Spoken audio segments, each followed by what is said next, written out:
देखिए, नर्सेस की शॉर्टेज मुझे लगता है कि प्रायः पूरे देश में अलग-अलग संस्थानों में, अलग-अलग अस्पतालों में है।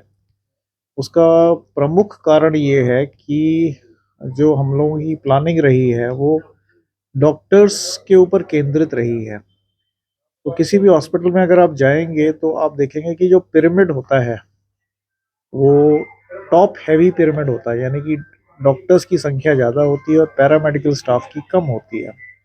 जबकि पैरामेडिकल स्टाफ का उतना ही योगदान होता है जितना डॉक्टर्स का।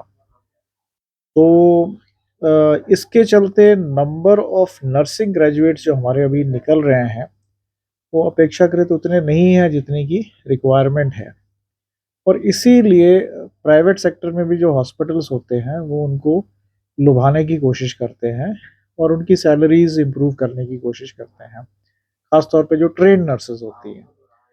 तो उसके चलते दून अस्पताल में, क्योंकि अभी तक रेगुलर नर्सेस पूरे उत्तराखंड में उस संख्या में नहीं है जिस संख्या में चाहिए हैं।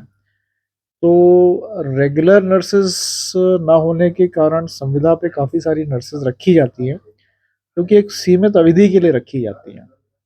और जब वो अवधि समाप्त होती है, तो नर्सेस की थोड़ी सी शॉर्टेज होने की समस्या आने लग जाती है। सरकार समय-समय पर उनकी अवधि बढ़ाती रहती है और भर्तियाँ करती रहती है।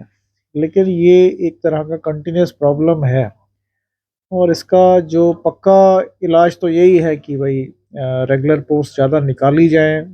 मेरे संज्ञान में है ये बात कि शायद सरकार काफ़ी ज़्यादा पोस्ट अभी नर्सेज़ की रेगुलर में निकाल रही है अगले 3 से 4 महीने में। मुझे स्वास्थ्य मंत्री से भी मालूम हुआ कि काफ़ी सारी पोस्ट नर्सिंग की वो निकालने जा रहे हैं उत्तराखंड में।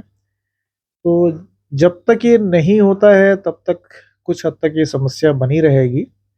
हम लोग कोशिश करते हैं कि नर्सेस को बेस्ट यूटिलाइज़ेशन उनका कर सकें, जहाँ-जहाँ जो वार्ड्स भरे हुए हैं, जो डिपार्टमेंट्स में बेड ऑक्यूपेंसी ज़्यादा है, वहाँ उनका ज़्यादा उपयोग करें।